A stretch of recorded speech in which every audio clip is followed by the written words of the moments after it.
નચાવતો છેલ છબીલો ગુજરાતી, હું છેલ છબીલો ગુજરાતી. થા થૈયા થૈયા થા થઈ, થા થૈયા થૈયા થા થઈ. કેમ છો ભાઈઓ બહેનો? મજામાં ને?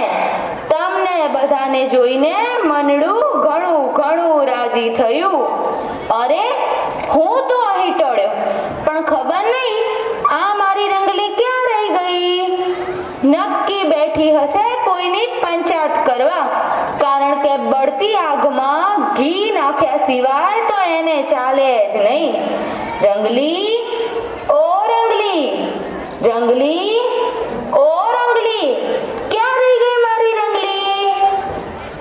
હે આવી, હે લાંબો ચોટલો નવરંગ ચોલી, હે લાંબો ચોટલો નવરંગ ચોલી, સિરે ઓઢણી રાતી, હસતી ફરતી મસ્કા મારતી રંગલાભાઈની રંગલી, હું તો રંગલાભાઈની રંગલી.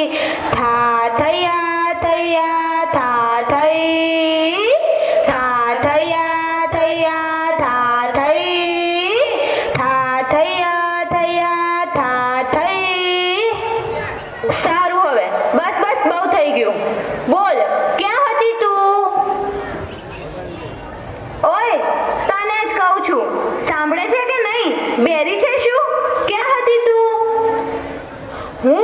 હું તો તારી પાછળ પાછળ જ આવતી હતી, પણ પેલા જીવી કાકી છે ને, એમને અને એમની દીકરાની વહુને બહુ મોટો ઝઘડો થયો હતો.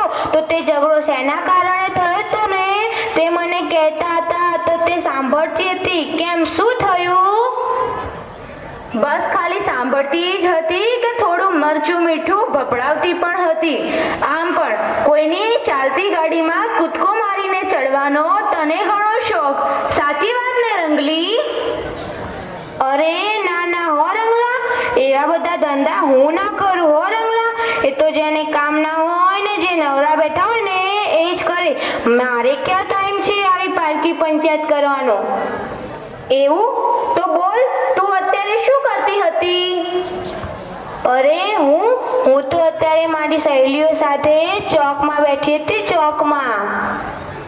એ રંગલા, એક વાત કહું, આજે આ બધા લોકો અહીંયા આટલા બધા સ્વેટર અને ટોપો પહેરીને કેમ બેઠા છે?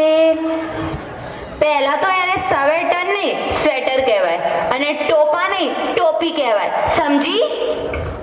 હા હા, વળી એ બધું ચાલ્યા કરે, પણ હવે તો કે આટલા બધા લોકો અહીંયા ભેગા કેમ થયા છે? લો, તો તને ખબર નથી કે આજે શું છે? ના. બસ ખાલી કોઈના ઘરે શું થયું, કેમ ઝઘડો થયો, પેલીના ઘરે કેમ એના દીકરાની વહુ જતી રહી, પેલા દીકરાએ કેમ એની માને ઘરમાંથી બહાર કાઢી મૂકી, આ બધી વાતો માંડવી હોય તો જ તારું કામ, નહીં રંગલી?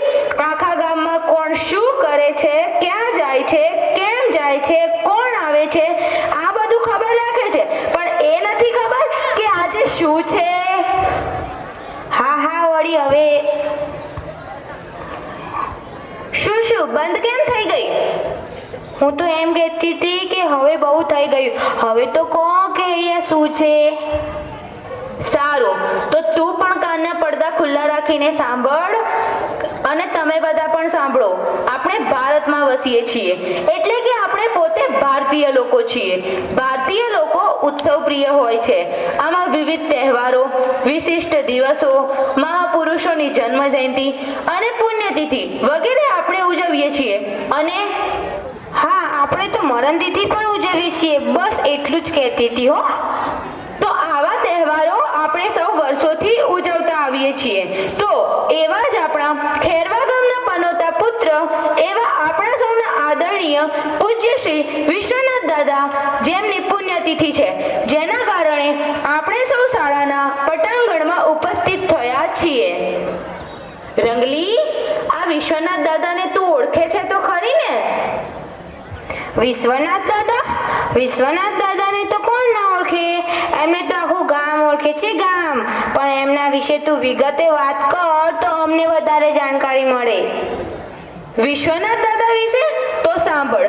વિશ્વનાથ દાદા કે જેમને આપણી તથા આજુબાજુના ગામોની ચિંતા સેવી અને આ સુંદર મજાનું વિદ્યા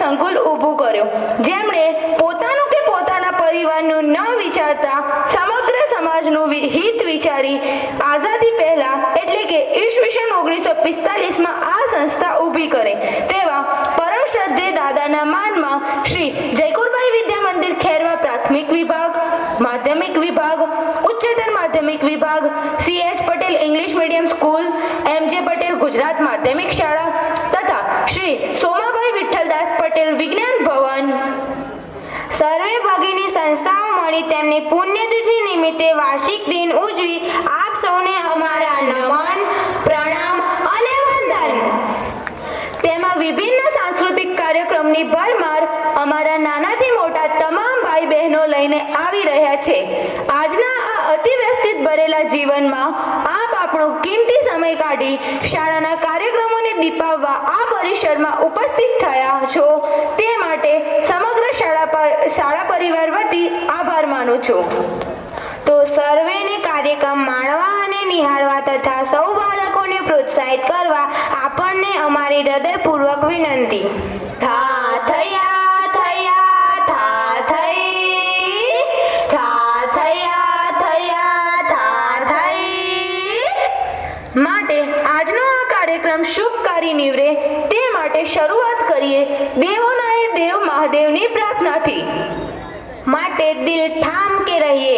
शुरुआत करेंगे वही प्राचीन परंपरा प्रार्थना से જેના શબ્દ છે નમામિ